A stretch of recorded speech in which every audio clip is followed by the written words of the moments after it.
Welcome back to the 127 Fit Podcast. Today's guest is a trail enthusiast, personal trainer, Pilates instructor, holistic nutritionist, and the chapter founder of Mindful Mornings in Colorado Springs.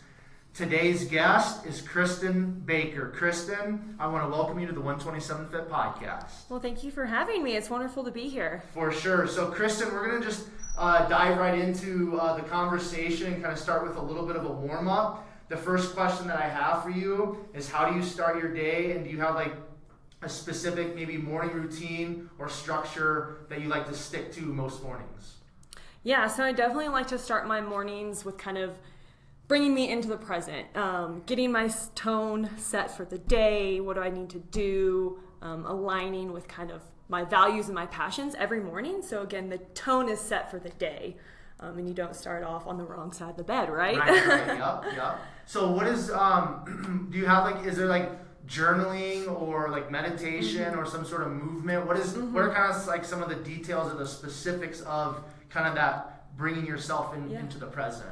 A little bit of all of those, honestly. Okay. I think they all add value in themselves and add a little bit different aspect to it. So I love affirmations, right? So you kind of have I have my 10 that I read every morning in the mirror, even just to myself in the coffee shop, the little pump yourself up. Yep. I love doing a meditation, even just a 5-minute quick sit in silence, maybe watch the sunrise, listen to the birds, again, to think about how awesome you are here and what a wonderful life you have. And then I do like to journal. Just definitely depending on kind of where I'm sitting that day, how much time I have, where I feel like I want to put my energy, and again, setting the tone. And so journaling, all of that. Some yoga even, just getting that movement as well. Beautiful. So like in regards to like the affirmations, are those kind of like I am statements, or what do those kind of look like for you personally? Everything and all of them. So I'll be a little corny here, and I have them in my book right now. I love it. That's not corny. That's good. That's preparation. Yes, thank you. So if you want, I'll read some of them. Yeah. No, please. If you don't mind, that'd be cool. No, I'd love to help anybody, and I do think we get caught up of what is it?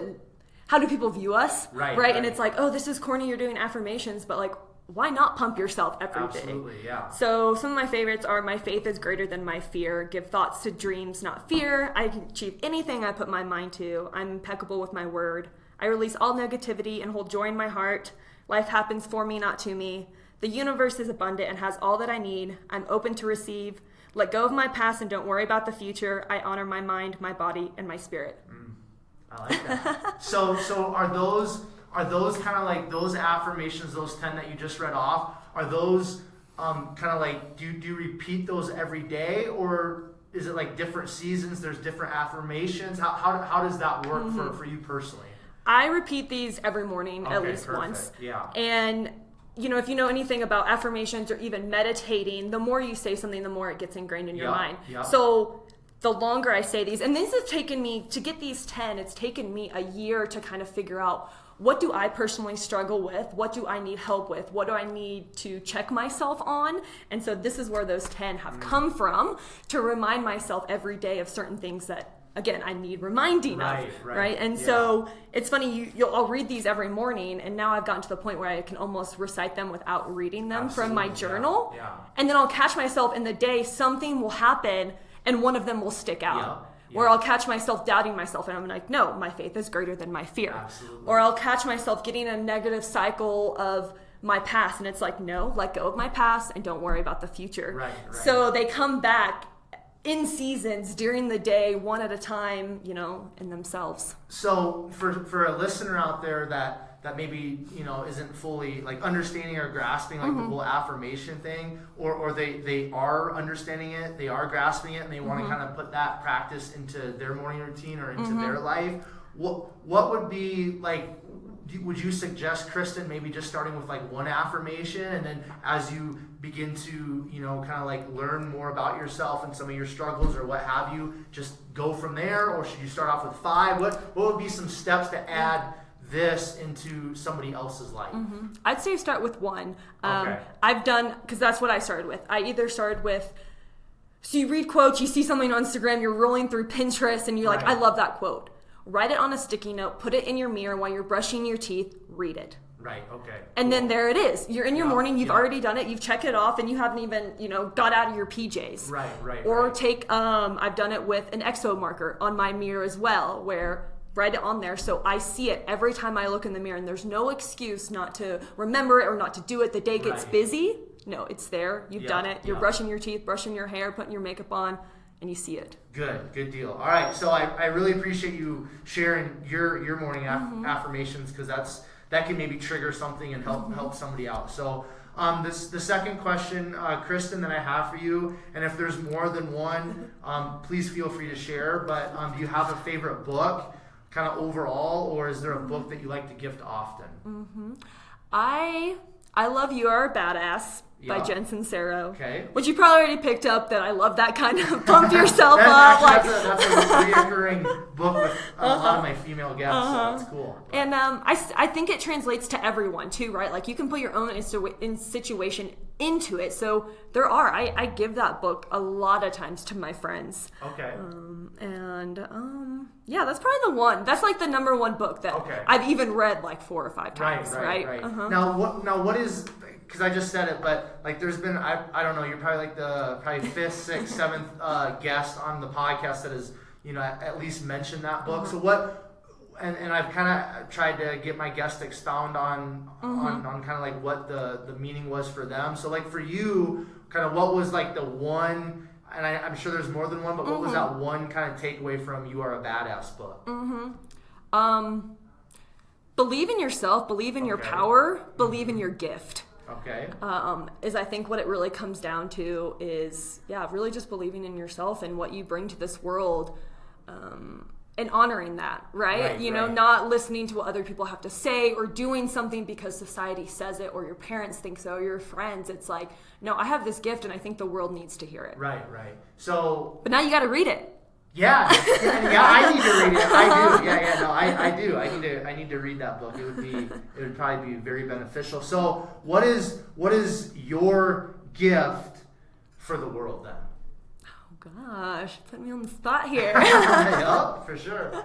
I think it is empowering people through health and fitness and wellness, but also with that community outreach impact spirit as well. Right. You give to the world and it gets back, like you get back what you give. For sure. And so I really believe that, I want to empower people and I want to show them their power and their gift and what they can bring to the world. But by being respectful to others, and maybe there's a social enterprise or social action aspect behind that, right? Don't do something to better the world. Right, yeah, for sure. Beautiful. Okay, so is there a favorite quote or mantra? And you kind of already gave your affirmations, but maybe outside of those affirmations, do you have a favorite quote or mantra that has been impactful in your life? Yes. So probably the first one that I read years and years and years ago was, and everyone probably knows it too, is be the change you wish to see in the world. Yep, Gandhi for sure is, I think is super powering because it's very true. And then one that I came across a couple years ago when I was going through a huge transition, and trying to, again, kind of find my gift, my power, how am I going to bring this to the world, was then the day came when the risk to remain tight in a bud was more painful than the risk it took to blossom. That's good. Can you break that down for me? Like what, I mean, you said you're going through a transition, so how did that quote specifically kind of like help you out? It's scary to be vulnerable, to change, to do like a 180 in life if you're not happy. And I think people get stuck in this like comfortable state. And that quote really speaks to me in like, yes, comfortable can be nice and it can be cozy, but like sooner or later you're going to hit that point, and it better be, hopefully it's earlier rather than later. I don't want to be that 7-year-old that's like, I should have done it, right? You hear all those things of people, what's their most, what do they wish they would have done most? And it's not that they regret doing something, they wish they would have done something. And that's what sticks out to me in this quote is, I'm going to do it now. Like, there's a time where the risk to stay comfortable, right, is more painful because I don't get to see how great something could be or what's the potential or possibility. Like, this could be huge, but I'm so scared of how people are going to react or if no one shows up or if it flops. But that's better than me not trying at all. Absolutely, yeah. All right, so I'm super excited about talking about that part of your life, but we'll get there. We'll get there in a minute. Just here. A teaser. So, yeah, a little teaser. I like that. So, and there's another quote that a couple guests have shared is like, and it's if not now, when? Yes. And I the first guest that shared that, I was like, wow, that's super powerful. I've never. Yeah. I mean, I understand the concept and I've heard the concept, but just that specific quote worded that way, I was like, that's really cool. And there was another guest that mentioned that, so it's just super powerful. It's like. We have the opportunity, if we have the opportunity today to do something, like, why not? Yeah. What are you waiting for? Mm-hmm. Don't allow the world, don't allow other people, don't allow your fear, your anxiety to hold you back. Do it now because you might not have tomorrow, right? Yes. So, exactly. If not now, when? I love it. Okay, so the final question is a part of the warm-up, Kristen, is do you have a favorite or most listened to podcast? And again, if there's more than one, feel free to share. So I might get hated for this. I'm not a huge podcast listener necessarily. That's okay. I have an old one that I love and I always go back to listen to is Underground Wellness. Okay. Cool. So that was something that I loved when I wasn't necessarily doing health and wellness, and it kept that passion alive. I've always been passionate about health and wellness, and so that's something that kind of speaks to me. I love that it's educational too. You meet some really great people. So I'll even go back, and he doesn't do them anymore. He's retired sensei. If you know Underground Wellness, but I love all of his from Sean Croxton. But I love all of his podcasts. All right, I appreciate you sharing that. So we're gonna just kind of take a dive now into, if you don't mind sharing with myself and listeners, Kristen, kind of like your backstory. Just maybe share a little bit about like where you grew up, kind of like what was life like for you growing up. Were you involved in sports, other extracurricular activities? Kind of like what were those early years for you, Kristen, like? Yes. Going constantly, right? So I'm from Dallas, Texas originally. Wasn't born there, moved there when I was 3, so basically was born there. I don't remember anything else. Grew up in a little small town of Flower Mound, Texas, if anybody knows of that, but was doing gymnastics. I played soccer. I ended up getting into volleyball. I did track and field. So anything athletic, I was doing it. I was also doing Girl Scouts, so I started that when I was young, and I was in it far longer than it was cool. So I got my gold award, so I was in it through. I was a senior in high school. Like I said, one of those where you're like going to school and you're like, Girl Scouts, yeah, who does that? I'm like, yes, me. But I think honestly, I am so happy that I did do something that was out of the norm or wasn't necessarily the most popular thing, because it has really set a tone for my entire life of wanting to give back, to be the change I wish to see in the world, see that a small impact can hugely and tremendously impact someone's life more than you could ever really understand probably. So that I ended up doing volleyball, soccer, and track in high school. Coaches are not very fond of you being a multi-sport athlete. So I ended up whittling down that to track and volleyball. And I went to University of Oklahoma on a track scholarship. I was a high jumper. That's where I met my husband. That's where I went to school and things like that. So all of that kind of... The Sooners, huh? Yes, Boomer Sooner! You go to some football games? Or? Oh, all of them. Good. After Saturday morning track practice, of course. Okay, so in regards to your family life and stuff, did you have any siblings? And No, I'm an only child. Cool. Well, how was that? Was that good? It was fun. I don't know. You only know what you're used to, right? So I always wanted a brother or sister or something like that. But in hindsight, I realized how much it allowed me to do. I was really lucky that being an only child, that I was able to do so many sports, that I was able to be so involved in athletics and things like that. Because I know, looking back, a lot of my friends who had multiple siblings, it was like, okay, you got to pick one because we have to kind of share it, right? I also was able to kind of I was able to travel with my parents. They took me to some places where I got to see different cultures and really see how other people live, what they value, what makes them happy. And then, that I think translates to kind of what how do you see the world, For sure. right? What do you value? What's important? What's not? Do you get caught up in material things and whatnot? So back in the day, always prayed for brother and sister, please. Right. And now I'm like, thank goodness I didn't have one. Yeah, God definitely knows what we need, what we don't need. So, but I had parents that were awesome and, did everything and everything for me and would, if I had a crazy idea of, I want to do this and this, okay, let's try it. Beautiful, yeah. Mm-hmm.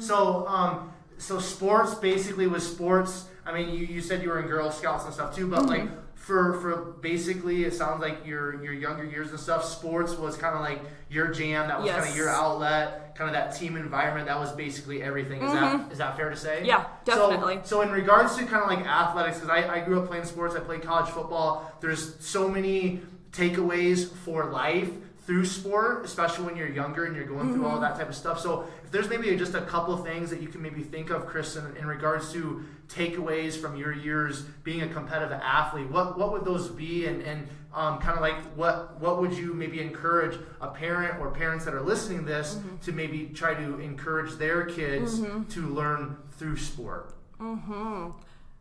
I love sports. I think you learn so much about the world than you even think. I mean, just strategizing, problem solving, how to work with others in a team, and even, how to be positive or how to accept adversity even. So I think if you have an opportunity as a child or as a parent to get your kids involved in some type of athletics, it's probably one of the greatest things and gifts that you can give them. My best friends today are those that I met through sports and through athletics. And it gives you discipline, right? Like, you wake up, you show up to practice, like, you maybe complain, but you get your work done, and it pushes you, it shows you your limits and what you're capable of and how powerful the mind is, right? I think back and certain aspects of, I just can't do it anymore. I have to run more sprints. I have to do this conditioning. And then it's over and you feel so empowered because you just completed something you didn't think you could do. So cool. So when you went to the University of Oklahoma then, did you run track then, or you said you were a jumper, so that's not running track, but I jumped field. Yes, I jumped field. So were you on the track team then for all 4 years then? Or? Yes, okay, I did. Cool. So was there any kind of highlights or takeaways from your college track experience as opposed to maybe high school track? Oh man, all of it. Okay. I'm gonna cry from joy and just thinking of all the experiences. Let it out. It's all good. It's real. You think about, it's always, you see those were the best years. And don't get me wrong, I love my life and I love what I'm doing now. But when it's just sports and fun and you're doing what you love, and there was trials and tribulations. I had a different coach every year. And that's really hard when you're trying to train and you're trying to figure out what works for you when it comes to your training. And, I had injuries from overtraining, or I loved a coach and then she left. And then I had a coach who I hated, and it's then you got to look really internally at yourself and why are you doing it, right? What is your why? Why are you here? Do you truly love it? Or are you here just because you're here now, you're 2 years in and it's I have a scholarship, I love the school, but then it's personal motivation at that point. But highlights, oh man, all of it, really all of it. I also met my husband there, but honestly my highlight was probably my senior year. I had a new coach again, of course. I ended up being in a boot. I had some stress fractures and some strained ligaments and tendons, but I didn't want to not compete my senior year. So from January all the way through June, I was in a boot and I was training on the bike. There was only 2 days a week that I was able to take my boot off to jump or maybe to do some sprint training. But I made it to nationals. Cool. And so Division I NCAA nationals out in Oregon was the highlight, right? It's the pinnacle of the career. And it was I put in all this work and it has finally paid off, and maybe it didn't necessarily end like I wanted it to, but you did it, right? You did it. You overcame and you took care of your business. That's awesome. Now, what was the reason for? I mean, because that really surprised me that a legitimate Division I college would have. For their track team 4 different coaches in 4 years. What was kind of, was there something that was going on? a scandal type thing? What was that all about? Politics for sure. Okay. But we had a really, I say fantastic cross-country coach as our director of track. Oh, okay. But that is the reason he spent all his time and energy into cross-country and didn't necessarily allow the other event coaches to do what they wanted.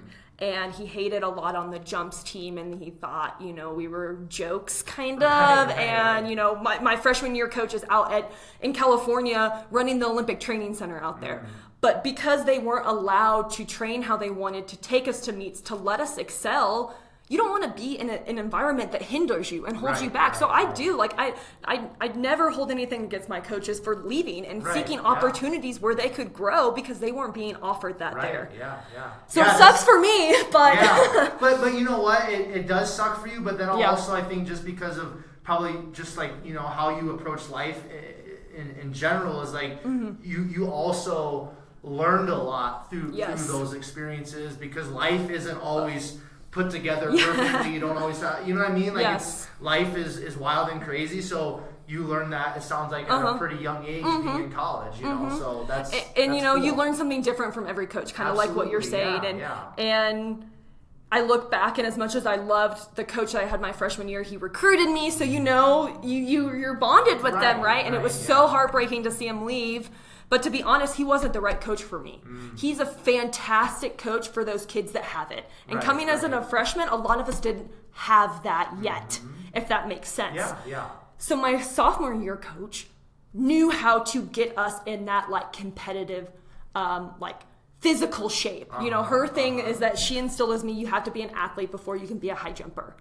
And that is very true. I didn't know that. And so then that instilled with me to my coach that I had junior year, and he kicked our asses, some of the hardest literally some of the hardest workouts I've ever had in my life, to where warm up, we're like, okay, that was a good workout. And he's like, okay, now for the workout. And we're like, what? I'm sorry.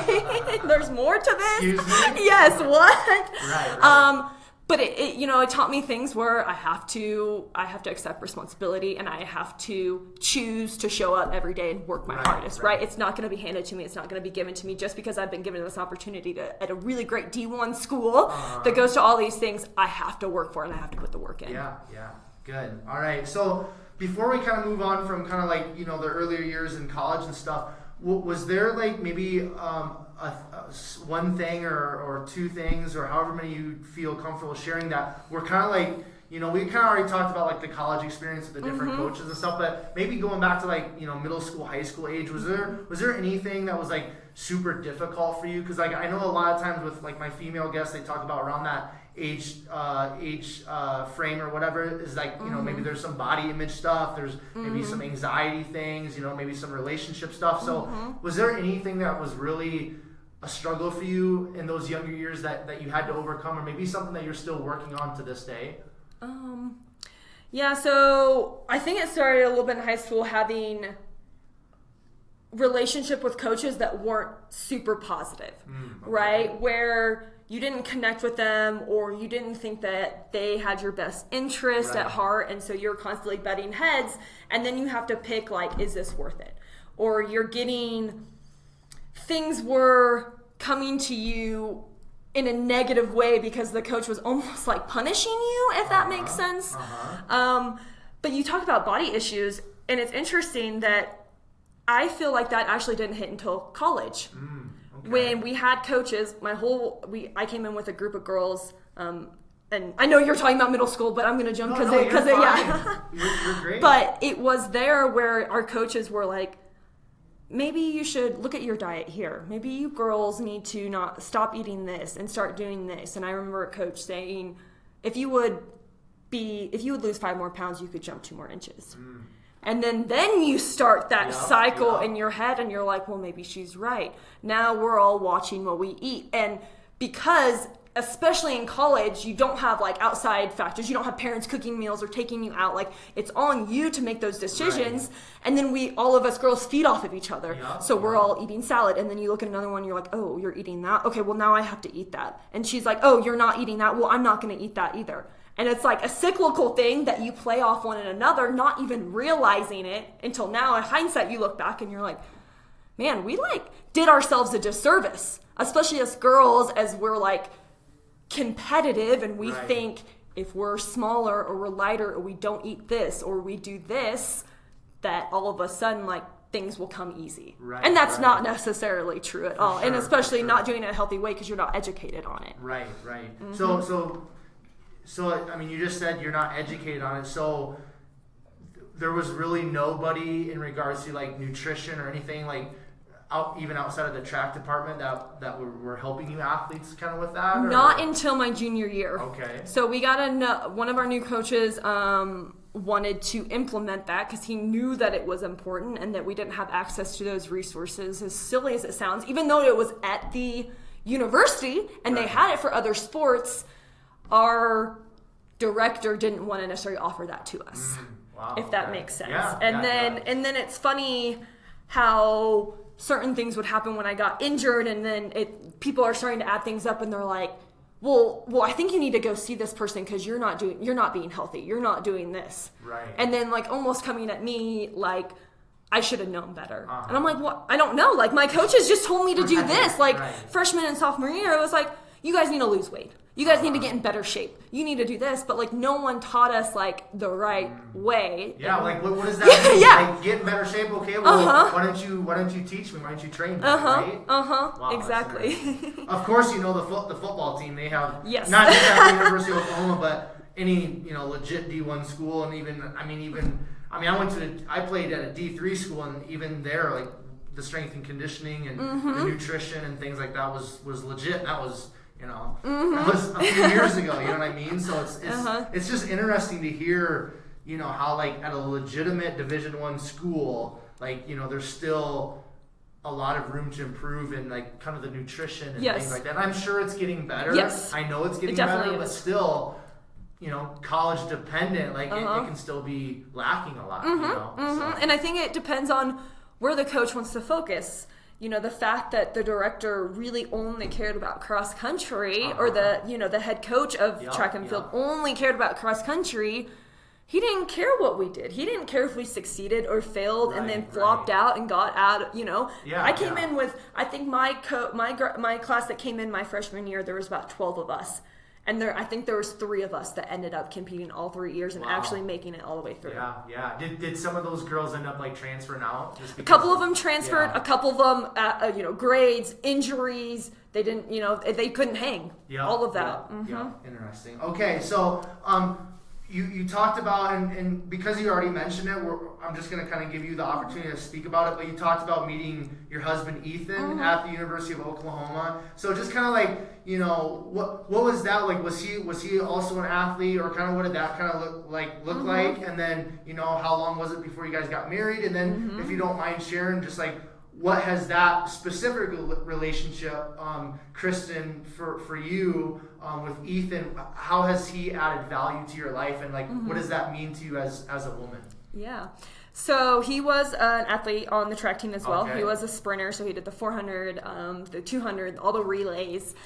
So we met there, friends first, knew of each other, ran in the same crowd, Friday, Saturday nights. Everyone would hang out maybe at our house, things like that. But it wasn't until like 2 seasons after he came in, because he went to Nebraska his first year, and then he came in. He's a year younger than I am. So if we are timing the timeline here out. And if when you travel, you're all on a bus together. And one of the big things, it's going to sound silly, but if you did it, you'll understand it was who your bus seat was when you rode to and from a meet. And one meet, coming home, we sat next to each other. Big deal, because we had like 2.5 hours to ride next to each other on a bus seat. Awesome. I know, it's corny, and I'll always say, I'm like, I'm so glad we sat next to each other on the bus. But being able to just have a conversation with him and like really get to know him get to know me, really just kind of like it blossomed from there. And cool. We maybe exchanged numbers, and then I just remember, oh man, I hope no one listens to this. No, I'm just kidding. It's good. But yeah, I know it's funny. Real life, right? It is. real life young love, right? Yeah, Little yeah. things, especially when you're young, how you maybe approach or hit on a girl. But we were hungry, after a track meeting, he's like, well, I have a granola bar and some yogurt. And so I took that, I ate the granola bar, and I had the yogurt, and I remember sitting at dinner the next day, we're all back home, sitting at dinner with my girlfriends, and I'm like, should I text him? Should I not? Is he gonna text me? What do I do? And so I texted him like, hey, thanks for the snacks. Yeah. And then the conversation just went from there, and I opened up the door to talk, and so cool. We dated, and then I went home for an internship that summer, and he stayed in Oklahoma because that's where he's from, and we kind of had some distance between us there that summer, and when I came back, we weren't together then, and so he... At the end of that semester, that fall semester, he was like, I don't know why I stopped talking to you that summer. You're the greatest thing that ever happened to me. I'm like, yeah, you should have realized that earlier. And so I kind of was like, okay, well, now you got to show me. You got to put some work in. And so I made him kind of work for it and prove that, it wasn't going to be like the last time where, hey, we talk, we really get to know each other. You clearly know I like you. You like me. And, and so ever since then, we've been together. And then about... year later, we got engaged, and a year after that, we got married, and it was 4 years in April. Cool. So awesome. 4.5 years. So, what's maybe the one thing? Oh, yeah. You're good. You're like a multi-part questioner, and I got to remember all of them.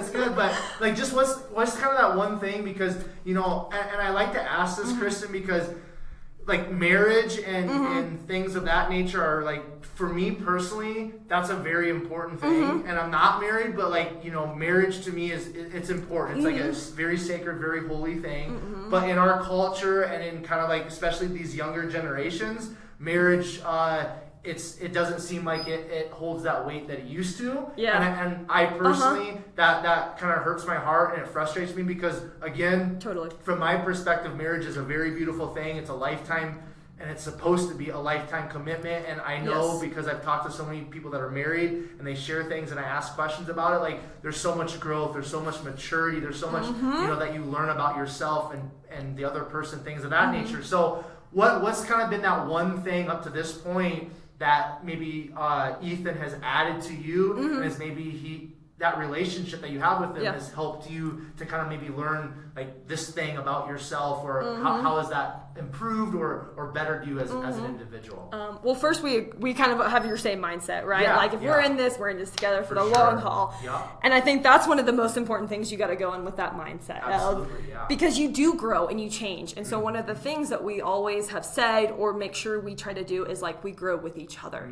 So if I want to change my career or do this, it's not like he keeps me or holds me back. Honestly, he probably believes in me more than I believe in myself sometimes. And same for him. We hold each other accountable. We call each other out on our shit. Yeah. And you need both. You need the hard love, the tough love, and the beautiful, soft, I'm here to cry on your shoulder, but I'm also gonna knock you over your head when you're doing something stupid. That's good. And so that's probably really just believing in the other person when they need it the most, right? You're there and you're on their team. And so when you're on each other's team, you show up for them. Absolutely. Every single day, even if you're having a hard day, and vice versa, right? It's knowing that it's cyclical too, that I may be down and out when he's up and high, but he doesn't leave me there. Right. Or the other way around. So just one more question in regards to, intimate relationships. And I already know, it's a not a rhetorical question, but I already know the significance of it, but I just want to hear it from your perspective. How important is communication in that marriage relationship? 1,000%. It is the number one thing that'll make you or break you. Right. I think. And we've had those. I think honestly those times where the communication shuts down or we get in our own heads so much. I think people don't talk about that. It's not that you get in your own head and you start thinking and you get down this spiral. It's talking to them and saying, I feel like this because you did this, or I feel like this because of that, and they need to understand where you come from. Right. Because we are two separate people, even though we're together. We are two separate people, and we think completely differently. Right. And being able to recognize that and be able to, okay, well, you said this and this is how I took it. Maybe that's not how you meant it, but I'm going to tell you this is how I took it. And so then we can talk about it, the communication. And then we figure it out. We're like, okay, well, now I'm crazy, or why did I think like that? Right. And so then we can help each other out. So I mean, communication is huge. And the more you talk about anything and everything, even if you think it's stupid, because I've had those where I'm like, well, it's stupid, I don't want to say it. No, the stupid things are probably the things you need to say the most. Powerful. That's cool, and that's exactly why I like to, if somebody's married or they have kids or things of that nature, like that's why I ask those questions, because like there's so many people that are like stuck in a super toxic or negative or bad relationship, whether it's a marriage or it's not a marriage, whatever. But there, and it could be just like maybe it's a coworker. It doesn't even have to be like an intimate relationship, but so many people, and I really feel, because I've had so many female guests and there's a lot of similarities when they talk about like the relationship thing. I feel like there's a lot of females in our society, in our culture, that really are stuck in these relationships. And it's just like, it's so important and so powerful for somebody like you in your position, to kind of just share your heart and be like, hey, we make up these stories, and I think this might be stupid, but it's the stupid things that I need to talk to my husband about or my significant other about. So thank you for being open and transparent and sharing that. And that's the reason why I ask that type of stuff if the opportunity is there, because people need to hear it. I need to hear it, So that's awesome. All right, now before we move on from college, I haven't asked you this yet, and I don't think you've mentioned it yet, Kristen, but what did you end up studying at the University of Oklahoma? So I got my degree in environmental engineering. Okay, cool. So a little bit different than what I'm doing now. Yeah. But I did not use it for a while, and I do want to use it again. Okay, cool. Very good. Now let's kind of like, okay, so why don't you just share a little bit about like kind of what the post-college years kind of look like, and then let's, if you don't mind sharing, just kind of start unpacking, like, obviously you grew up as an athlete, you were a college athlete, so there was that the physical fitness, there was some sort of like nutrition, understanding of all that, but after college, share a little bit about kind of like what happened, and then like where did kind of this whole like nutrition thing and health and just really diving into that in regards to your life, where did that kind of come to be? Yeah. So how long do you have? All day? No. So got my degree in environmental engineering, graduated May 2014. Ethan had one more semester online, and so we knew we wanted to leave Oklahoma. Okay. I didn't necessarily want to go back to Texas. People are probably like, you're crazy. You could easily get an environmental engineering job down there, but most of it is in some type of oil field work, something like that. And I really wanted to do, again, one of my quotes, be the change you want to wish to see in the world, right? And so I didn't want to necessarily make a bad company less bad. Right. I didn't want to do the remediation of, we're going to pollute this, and now you have to work on unpolluting it. So anyways, we knew we wanted to get out of there. We also didn't want to be stuck in Oklahoma where all you can do is go to the mall or the movies if you want to go do something. And I had always wanted to come out to Colorado. My senior year of high school, I was able to go to Young Life out in Colorado, and I have just never seen that many stars. And being an environmental engineer, an environmentalist, I love the environment. I love being outdoors. I love nature. Yeah. And you just feel home, right? When you feel it, you know it. You know it. You feel it, kind of a thing. For sure. And I was like, this is like, I gotta come back here. I gotta be here one day. And I knew Ethan wanted to leave too, and so we decided, okay, well let's move out to Colorado. Like I'm not going to find a job here. I just graduated, and so I picked Colorado. He looked on the map, and he said, that Denver's dot looks too big. Colorado Springs dot's a little bit smaller, and I'm not a big city person, so let's move to Colorado Springs. We came out here, we found an apartment, went back, packed our stuff up. 2 weeks later, moved out here not knowing anybody, not having any jobs. And it has been like the best experience ever to really literally lean on each other and only have each other has made us grow as a couple and individually. So I also knew that I always wanted to stay in some type of athletic work, even though I was an environmental engineer and I wanted to do something with Right. sustainability, green engineering, I was coaching kids, and I had started coaching kids in my summer track team like when I was 14. Like when I moved from the young age group to the big age group, I'd always coach the young ones and then go to my track practice. And so there's a couple times where I had some girls that ended up going to state meets and doing really well that I was able to coach when I was younger, and so I'm like, I want to still do this. So I got on the Coach Up app and I started coaching kids around here. And so I wanted to get my personal training license to help on a larger scale, to help my friends, my neighbors. I also think having that little bit of education helps too. Even though I knew it, I wanted to know that I knew it, right? Because I've had to experience it. I've seen it. I've done it on myself. I've seen all these other athletes go through these training programs and succeed or not succeed, you know. So I know the understanding behind it, but I needed to prove to myself that I knew it, right? Kind of like a check for myself of, okay, no, you're right. You do know it. You can do this. You can help people. And so I moved out here, and when while I was looking for an environmental engineering job, I was selling gym memberships at a couple towns or a couple gyms around here. And I wanted to give back to athletes that I also had been given to in the same way. So I had some really influential coaches when I was younger that are really the reason I was able to go to college. They're the ones that petitioned, fought for me, you know, talked to coaches and was like, this girl has it, and also was like, you can do this. Because I remember, like, tangent, all of a sudden I'm like getting these letters from colleges. I'm like, wait, I'm not good? Like, you don't realize it, I think, sometimes. Unless you're like the elite getting talked to, like, or interviewed. Like, I didn't really understand, like, well, I am competitive at that level. Until these coaches believed in me and started talking to coaches, coaches at a university level for me. And I'm like, maybe this is something I could do. And yeah, they're like, of course you can. I believe in you. You got to believe in yourself. So I definitely wanted to do that, and I wanted to have that impact in some young athletes' lives.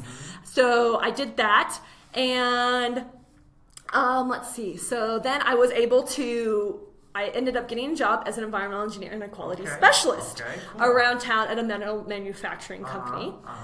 And I worked there for about 3 years, and I loved it at first, and then what I was promised and what I was told at the beginning was definitely not what it was at the end.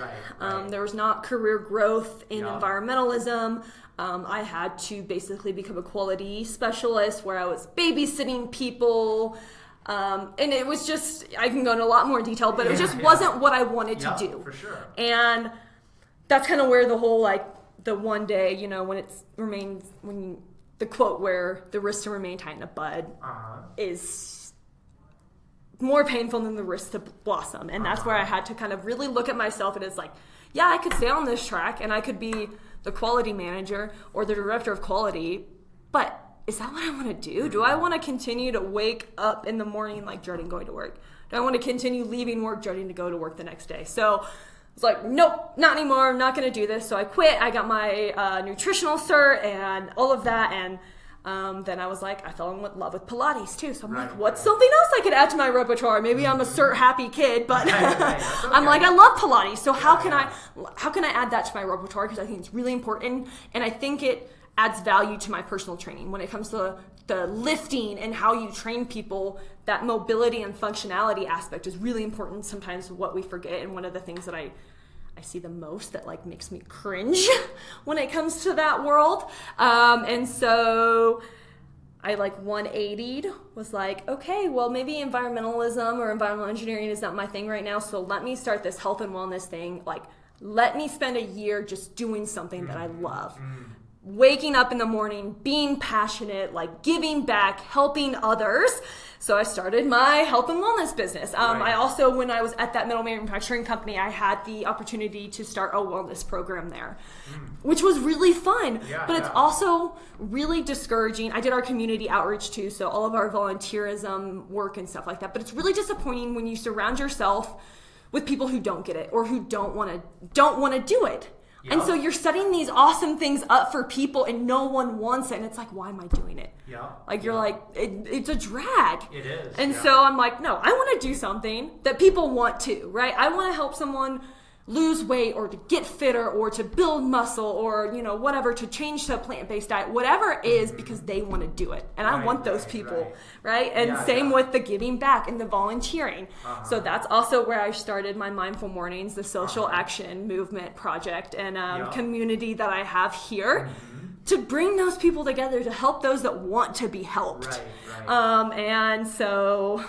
Let me interject here because I want to, because we talked about it kind of during the warm-up conversations. We when you gave us that quote and kind of it talked about that how that quote impacted you at a certain season in your life. So you had this engineering job. It wasn't what you thought it was going to be or what people told you it was going to be. I want to settle here for a minute because. There's going to be people that are going to listen to this and they're in a position in life where they are so fired up and so passionate about what they're not currently doing. Yes. You know what I mean? And I've been there and throughout my 20s, I was there a lot working jobs just to pay the bills. But there was like this fire inside of me for certain things. And it sounds like that's kind of where you were at with the engineering job. So and you talked about earlier, about that quote and stuff, how, there's fear and worrying about what other people are going to think.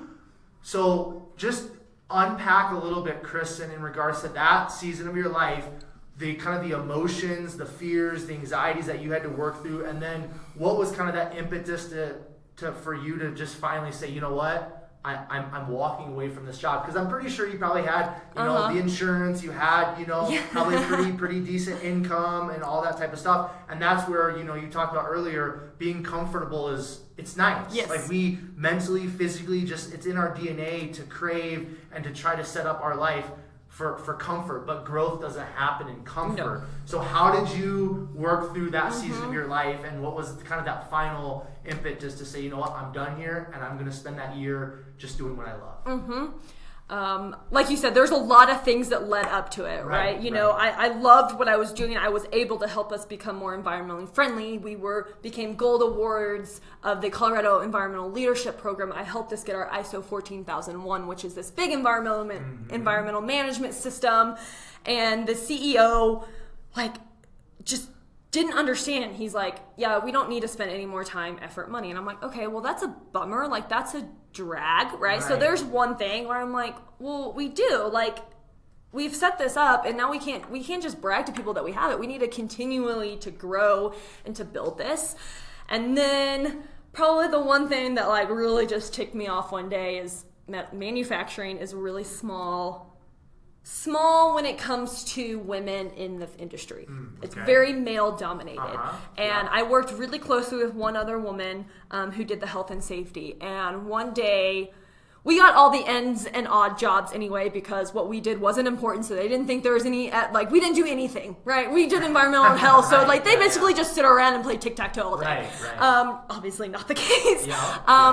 There was some project, and I can't remember specifically what the project was, but he said, oh, the girls can do it. And we're like, we looked at each other like, we have names. Right. Is this all you see us as, is the extra girls that just hang around here, that don't do anything, that can take on any extra stuff? And I'm like, this has gotten a little bit too toxic.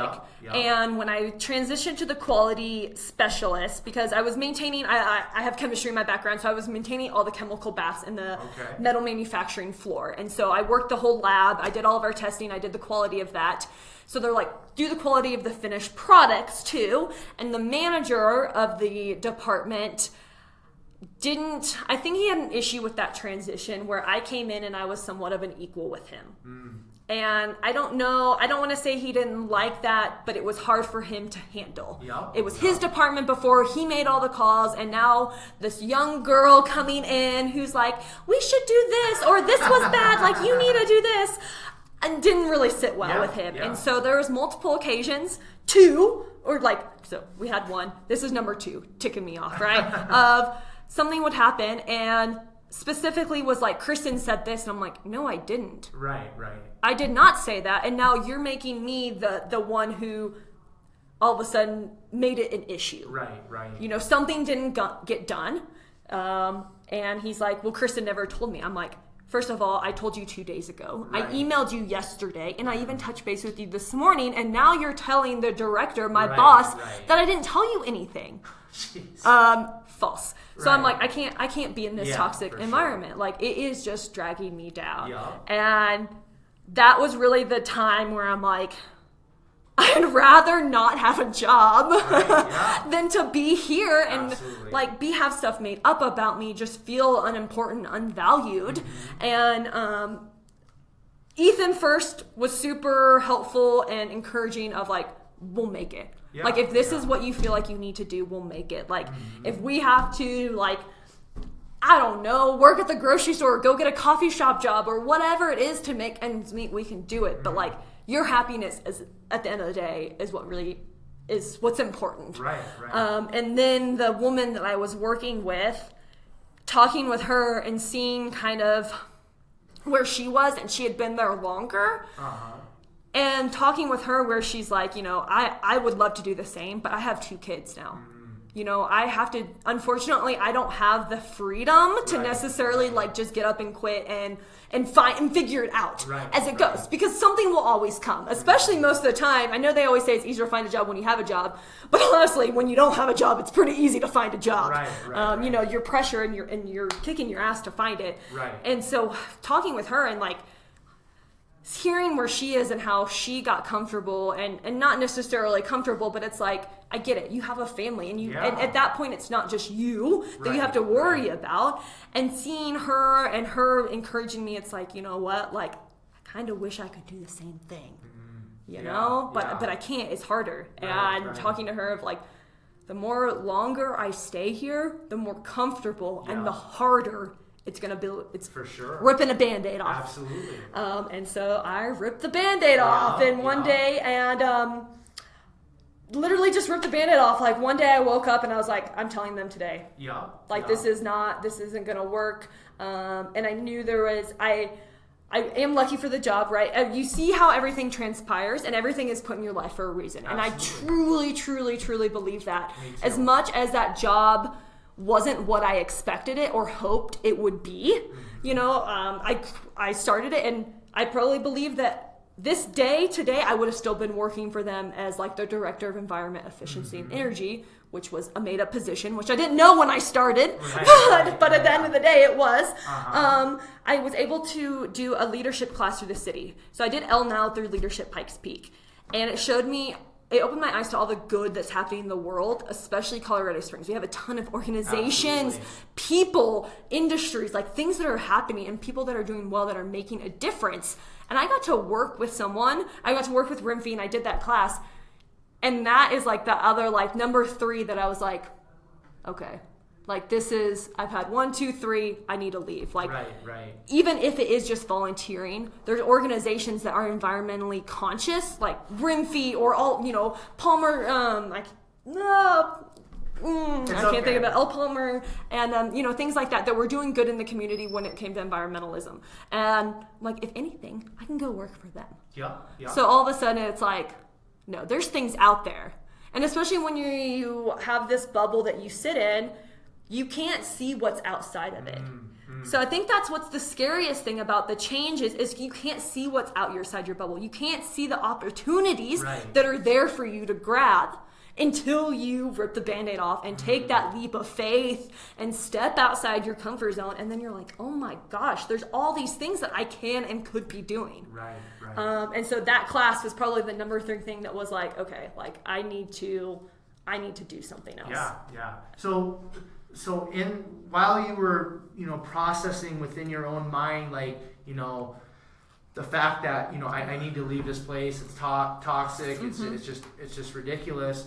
Like, what was it fear? Was there that anxiety? Kind of, what was one of those feelings or emotions, or really one of those things that you had to really kind of break through before you took that final step when you woke up that morning and said, you know what, today I'm going to let them know that I'm done. So what was kind of that one thing or those 2 things that were really a struggle for you to kind of break through to get to that point where you put in your notice to quit? I had to not care what people were going to think. Okay. Because I think that's a big, especially with it being environmental, they're like, you have this great job. You're going to quit this to do what, volunteer? To like go be a trainer? I'm like, yeah. Like, so that fear of what people are going to think, having to let go of that. And then kind of touched on this earlier, is that my happiness is more like, life is too short to like not take control of your happiness. Amen. And you know, I had a situation a few months before that where I saw that life is really short, and that you're never promised tomorrow, right? So it's not worth it. It's not worth sitting in something because you feel like you're supposed to be there. Like, if not now, when? Right. And I didn't want to be 10 years from now doing something because I thought I was supposed to, because I got my degree in this, because I had a good job, because, you know, I knew my parents wanted me to do that. Or even my friends, like, don't get me wrong, I love environmentalism. And like I said, I do want to do it again at some point in time. But at that time, it wasn't the right time. For sure. And that's another one of my favorite things, is like, your state is never permanent. Just because you're doing something today doesn't mean a year from now you have to be doing that. And same for a year from now. 2 years from now, you don't have to be doing that thing you're doing from a year from now. But people get caught in that, like, well, I've committed time and energy in this, so I need to stick with it. Hell to that. Like, do what you want. Do what makes you happy. So those were, Cool. Now, for the lady that's listening to this, Kristen, that, you know, was maybe in a similar situation that you were in with the engineering job and stuff, and maybe she's like, you know, your coworker that had a couple kids, you know, but again, it's kind of going back to that thing where it's like, you know, there's this fire, there's this passion within, but there's these, you know, very important life responsibilities that, you know, we have to pay the bills, like we have to be responsible. So just talk to that lady though, that's just really resonating to what you're sharing in regards to, like, you know, going after your passion and stepping out. What can she do today just to, you know, not go out and like immediately quit her job, what can she do today just to maybe, you know, add fuel to that passion, and maybe, you know, allow herself to kind of check out of some of the, you know, the toxicity in her life in regards to her job, or you know, kind of get out of the sense of, you know, where she's working if she doesn't like it or love it. How can she really add fuel to that passion while she's also in that environment where she kind of has to stay, at least for the moment? Meet other people that you connect with on a similar soul set. So I'm going to plug Mindful Mornings, because that's one of the big things about Mindful Mornings, is that we meet to meet on a similar soul set. Like, we're there to be a positive change, to connect, to be raw and to be real, and to support those people who maybe are struggling, right? Who we've all done it, and it's losing that societal veil that we have placed on everything of we need to have it all together. Because we've all had trials, we've all had tribulations, we've all failed, but we've also had beautiful things that have transpired because of those failures or because of those trials that we need to talk about. So come to Mindful Mornings, or honestly go to another group, or go to yoga. Go find someone that will support you with that crazy idea, that keeps that fire burning, because that's the hardest thing of keeping that fire burning, is when no one's there to like, yes, girl, you got it. You can do this. Like, don't worry about what people think or what's going to happen. Like, if you really want to make it happen, you're going to make it happen. And I think surrounding yourself with those people keep you going, because I've had some of those people, and that's what got me through that. You know, those people that were like, yo, you're not crazy. Like, if anything, it's inspiring, it's powerful, it's beautiful that you're doing something out of the norm, and that you're being vulnerable, and that you're accepting this like fear, but not letting it control you, that you're using it to ignite your fire and your fuel. Love it. That's good. So why don't you explain a little bit more in detail, because I mentioned it in introducing you, and then you just mentioned it, but what is Mindful Mornings? And then if somebody is in Colorado Springs, where both of us live, how can they get involved? When does Mindful Mornings meet? Just share a little bit more about that, please. So Mindful Mornings is an interactive speaker series for do-gooders who aspire to create a more well world. So it's our mission to connect the people with the heart and the soul to change the world with the content community to make it happen. It's also a gathering place where we can connect on that similar soul set, right? So we can amplify the voices of those doing good works. We tell the stories and the stories that have manifested from their good works. And really that being raw and vulnerable and knowing that we're all here in this community and we're here to help each other. Right.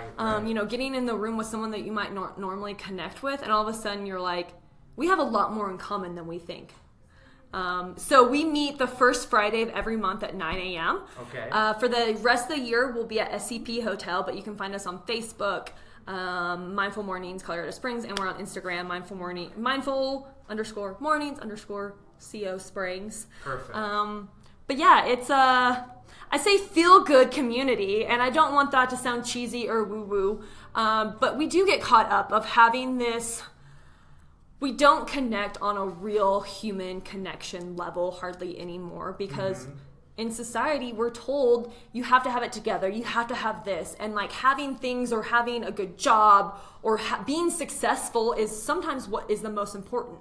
And you go out and people ask you how you're doing. Oh, I'm busy. Things are great, this and that. And it's like, no. Like, really, what's going on? Right. So most of our speakers are literally just telling their stories. And that's how we connect with them. It's like, you're human. You failed. You've had this struggle or whatever. And it's like, I don't feel so alone.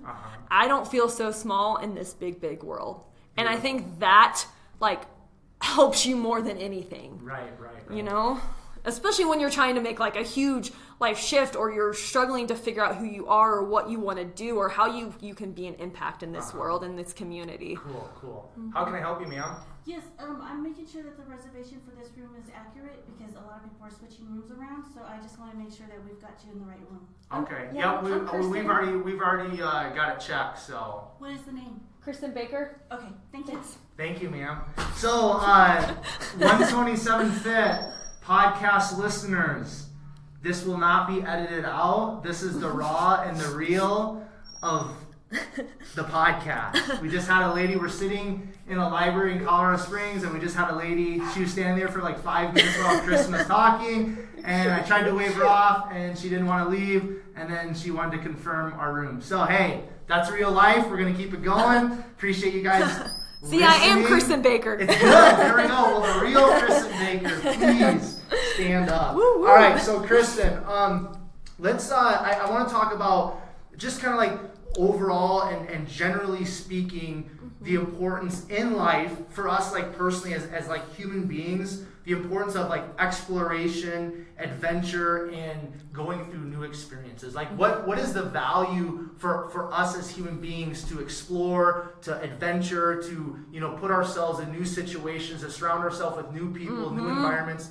What is the value? What is the importance for that as human beings? I think that's where you grow the most. Okay. Stepping outside your comfort zone, or adventuring somewhere new, meeting someone new, taking a chance, like all of a sudden you feel empowered, right? It's nerve-wracking, and to face that fear of being uncomfortable or anxious, all of a sudden you're like, I did it and it wasn't that scary. Right. Because most of the time, I had a speaker just talk on this a couple months ago, of when something scares you, most of the time what scares you is the could be. Okay. What could happen? What could this be? It's not what's actually going to happen, and most of the time it's not something that is going to happen. It's not actually real, but our minds go there to protect us, right? As a natural thing as humans, like we have to be fearful, especially in the olden days, right? If you go out, all of a sudden there's a lion that's going to attack you, whatever it is. But most of the time, it's all made up in your head. Sure, 100%. And so then you start to learn, and you can start to train yourself of catching yourself, right? And reframing your thoughts, reteaching what you think, and training yourself most of these things that I'm scared of, I'm not really scared of the act of doing it. I'm scared of what could happen. And that's one of the reasons why I started Mindful Mornings too, was it scared the shit out of me. Right. But that's why I knew I needed to do it more than anything. Yeah, absolutely. That's beautiful. So, in regards to, let's talk about. I kind of coin it like personal check-ins. So like, we're living life. Life is full. Life is crazy. Life is busy. All this stuff going on. If you have kids and family, it's even crazier. Things like that. So how important is it for us as individuals to have like those personal check-ins? And for maybe the listener out there that doesn't really maybe understand what that is, just kind of explain or break that down from your perspective of like what a personal check-in is, and then again, like what's the value, what's the importance in that? For me, the personal check-in is, first you need to see, like, is it going to bring you value? Does it bring you happiness? Is it something that is going to contribute to your life in a positive way? Because we also get, in these things, I should do something. Is it you should do something because you think you should do something and it's going to bring you, joy, happiness, like I should eat carrots over cake? Right, or is it I should do this because society says I should do it? Or I grew up thinking this. So checking yourself on what is it going to bring you? And then of that fearful thing, what am I really scared of by doing this? Is it just that I'm going to fail? Right. Yeah, so if you fail, at least you tried it. Mindful Mornings. Am I scared of this because I'm scared I'm going to put myself out there, no one's going to show up? Right. Yeah, that sucks. That could happen.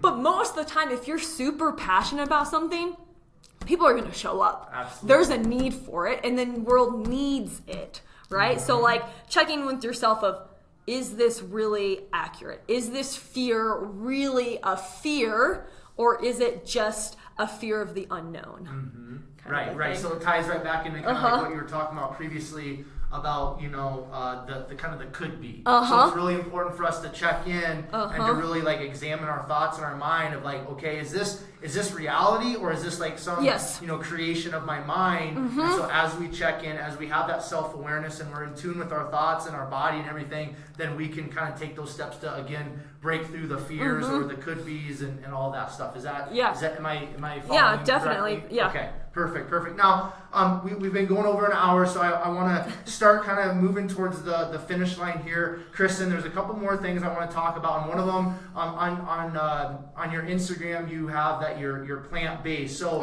what is kind of like that in regards to like nutrition, being plant-based? Like, are you a vegan, or do you have meat in a little bit? What does that look like for you personally? And then how did you kind of come to that point of being plant-based as opposed to maybe some other type of nutrition philosophy? I'm about 90-10 when it comes to being a vegan. Okay. I do eat eggs here and there. Okay. That is the only thing that when I gave up meat about 5 years ago that I would smell and like, that kind of smells good. Hold on. Right. And I think that's what's really important about nutrition is everybody's body is different. Absolutely. And Amen. these diet fads, that's what hurts us the most. It's like, Right. you see someone with success on this diet, whatever it is, so I'm going to try it. Well, that might not be right for your body. For sure. Kind of a thing. And it needs to be sustainable too. For me, if I was constantly, craving something or I need this, and then I had that mindset of it's bad, then you're training your mind of like, this is bad, I can't have it. And you don't want that. You want to have the mindset of when you're doing something like, you're doing it because of a good reason, not because you can't. Right. If that makes sense. So that was 4 years ago. Whenever Cowspiracy came out, and the big, and you guys maybe now have tied it together. Cowspiracy is about animal agriculture and the environmental effects. And me being an environmentalist, obviously hit home big time for me. And so that was my first reason when I was like, okay, I don't want to support this industry that is polluting everything that I love. Like, I want to go see I want to go see the Amazon. Like, I want to be able to hike out in Colorado Springs or anywhere else and not have it polluted or not have it be gone. And I want to take my kids there in years or my grandkids. Mm-hmm. And there's a possibility that if we keep on this track that we're going, that's not going to be there. Right. So that was my first main reason of giving up meat, was the environmental aspects of it. And once you get into the hole, it just keeps growing. It does. So I see all these PETA, of course, Facebook watches everything. So next thing I know, I'm being bombarded by PETA this and this video. And I'm like, oh my gosh, I get it. Like, I get the PETA side of it at first. And, being an athlete, it was a hard shift because I did grow up lean meats and veggies for most of my collegiate career, especially. That's what you told it. And so to me, I'm like, okay, the animals are there to fuel us, this and that. But ignorance is bliss. Until you see how it's actually made nowadays, it's not how it used to be. Right, 100%. Yeah. I'll always say I'm not against meat. I'm against the industry. Absolutely. Yeah. So if you want to eat meat, go raise your own cow, slaughter it yourself. Like, do what we used to do, right? But don't support an industry that is abusing it, abusing our world, abusing the animals. So A, environmental, B, because of the PETA, the rights, how the humane treatment. Again, being an environmentalist, I think you sometimes can't help but also love animals too. Absolutely, yeah. And so I'm like, I can't support that. I can't support how they're treating them and ripping them away from their babies and whatnot. And so then there's a lot of information and studies coming out now about the negative effects of animal products on our bodies. Right. And again, to touch on, I'm not against meat. Meat isn't what it used to be. For So sure. yeah, let's talk about the paleo diet. Let's talk about that. Yeah, but those ancestors went and worked for it. They also had it as supplements to their meal, not the main part of their meal. And it wasn't antibiotic ridden. They weren't eating GMO crops. They didn't have these hormones in it. They weren't, maybe this gets woo-woo, but they didn't live in torture and abuse and then have that, that affects them. Right. And you're essentially eating that when you eat them when they live in those conditions, energy and things like that. So you can't avoid that. So that was like that third reason of what it is today. And I'm not going to go get my own cow because if I raised my own cow, I wouldn't slaughter it. To be honest with you, it would probably be in my couch in my house. Also, why we don't have animals because they'd be in our house, and my husband's like, no, we can't do that. So I'm not gonna go buy conventional meat or even anything like that. So to me, it was just easier not to do it, not to support it, not to engage in it at all. Now and then, so when you made that transition, then. And obviously the answer is going to be yes because you've continued in it. But when you made that transition, you must have found that your body really accepted the plants and that type of lifestyle, right? Yes, definitely. Okay, cool. And again, another reason why I kept doing it. For me, it was sustainable. For me, I felt better. For me, maybe it was A, my body did respond well to, but B, maybe consciously, I just felt better that I wasn't harming another sentient being. Yeah. And you see those videos, and if you have a dog, like, you see that they have personalities and they love you. And then if you especially raise them from a puppy, like how attached they can be, and they have those connections of being able to feel fear, to feel love, to connect with other dogs, or you see them have puppies and they have that same bond as we do with our parents. And so it's like, to me, not knocking on anybody, do what you want, and I will always believe that, and I will always say that. I never want to push anything on anybody, but to me, like, they are very similar to us, and I can't deny that for me. And to me, it's naive if I'm thinking, I'm like, and there's studies that pigs can outperform 3-year-olds on intelligence tests. Like, they're one of the smartest creatures, and they can feel that. They can feel the fear, and I can't play into that, and all of that. Tangents, all tangents I can go on. But yeah, I feel better. I do love it, and I do feel like it's interesting when I first made the transition. Maybe at first we'd not necessarily flirt back and forth, but we'd go home for Easter, and Easter's my favorite holiday, and we always used to have honey baked ham. So the first year I was like, oh, I'll try it. Soon, like, the next day I could feel my joints inflamed. Or if I ate cheese, I could feel the inflammation. I could feel my stomach just like bloating immediately. So if I'm being honest and true to myself, like that's not affecting me in a positive way, right? Having that check of like, this isn't doing good for me. It might taste good, but now that I've been off of it, like you can feel the negative effects of it. And I'm like, my body doesn't respond to that anymore. It doesn't like it. Right. Cool. All right. So I'm gonna just ask you the last question here, Kristen, and the final question I have for you, and you've shared a lot. But so if there's maybe something that you've already shared and you just want to speak on it again, please feel free. But what sets your soul on fire? Empowering others and like living to my truth, I think, and luckily for me, living to my truth is inspiring others. And when you see how you've impacted someone's life or just help them, like make them smile that day, right? It like, you feel good. And there's nothing wrong with feeling good, I don't think. And sometimes you're like, well, that's a pat on your own back. Like, no, pat yourself on the damn back. Like, you're doing good. You're helping someone do good. And like, I just want to be as positive an impact in the community, in the world as I can. And so if I can do that through health, through wellness, through Pilates, maybe eventually through environmental, through mindful mornings, I mean, that literally what keeps me pumped up. Is that why of I'm doing this to better myself, to better the community, to better those around me. It's beautiful. So that wasn't the last question. I got one more. Is there anything that I haven't asked you, or anything that we haven't really covered that you would really like to share with the listeners before we wrap things up? I think it's important to remember that life is happening for you, not to you. Yeah. So the lady that got us kind of connected, she actually said that too. So I knew I loved her. Yeah. So I don't know. Maybe she got That's that funny. from you, or vice versa, or whatever. But I know there's a guy that I listen to a lot of his podcast called Ed Milet, and he always says that too. But that's I think that's a great just perspective, you know, to have within your mind, is like life is not, you know, happening to you, but it's happening for you. And just having that openness to just kind of like realize like, hey, you know what?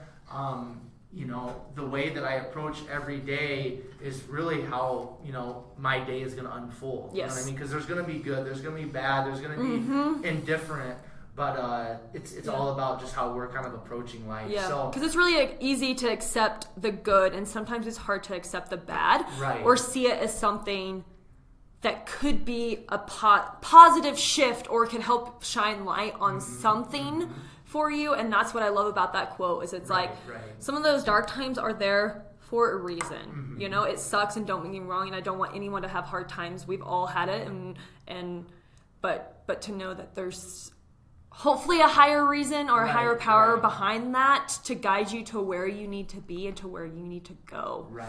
Yeah. So, Kristen, I just personally want to thank you for sharing your story today. You're definitely passionate. There's definitely a fire within you. So just continue to be, you know, that example, continue to be that leader, and just continue to be someone to follow, because passion is very powerful. Yeah. You know what I mean? Like you can't fake passion, and we need more people, you know, in this world living their passion. So just continue to do that. And I just really appreciate your time and just sharing your story and sharing your passion. So before I kind of do the outro here, Kristen, if you just want to share, if somebody wants to get plugged in with Mindful Mornings, if they want to find out more about you, if they have some questions outside of the podcast, where can people find you and follow along? Yeah. So Mindful Mornings, we talked about Instagram, Facebook, we're there, 9 a.m.s at SCP Hotel. So if you just want to show up, free cookies and coffee. There you go. Yeah. Say no more, I'll be there. Right. You can also reach out through my personal Instagram, so Miss Kristen Baker, on Facebook as Kristen Baker. Or if health and wellness, fitness is your thing and your jam, and you want to connect over that, I also have a personal Instagram for that. It's at My Emerald Evolution. I teach Pilates at SCP Hotel and at Forza, so come to my class, connect with me there. We can hook up, we can chat, we can grab coffee, let's do it all. Perfect. We're gonna take Colorado Springs by storm. Woo! So and then Carmen Oling, shout out to you for kind of just connecting Kristen and myself, and she's the one that also came up had that quote that life doesn't happen to you, but it happens for you. So Carmen, thank you for the Colorado Springs connection. Greatly appreciated. Listeners, thank you so much for tuning in to the 127 Fit podcast once again with Kristen and myself. Your time and your listening ears are greatly appreciated. And I know that some of you that are listening to this right now have been powerfully impacted, and that's just the whole goal of this podcast, is to provide a platform for my guests to share their story, that those who listen would be positively impacted. So thank you for listening. And if you would like to find me on Instagram, you can find me at 127fitness. My personal Instagram is @QVars. Facebook is @QuentinVars. And then if you guys would do me a huge favor, please leave a 5-star rating and review for the podcast, and then also subscribe to the podcast. If you think you would be a great guest, or if you have a friend or an acquaintance that you think if you think they would be a great guest or guest, you can just send me an email or give this email to your friend or your acquaintance and have them email me. And that email is 127fit@gmail.com. Just give me a little information about yourself. Let me know why you think you'd be a great guest for the podcast, and we'll take it from there. As you guys are finding value in the guests and the podcast, please, if you would just share the specific episode or episodes that you're finding that value in on your Facebook and Instagram stories, that would be greatly appreciated. And then use the hashtag #BeSomeoneToFollow. Again, the more people that we have listen to the podcast and the stories from my guests, the more people are going to be positively impacted. And then per the usual, I will leave you with Proverbs 24:10, which states, if you faint in the day of adversity, your strength is small. This time, until next time, I will catch you guys later.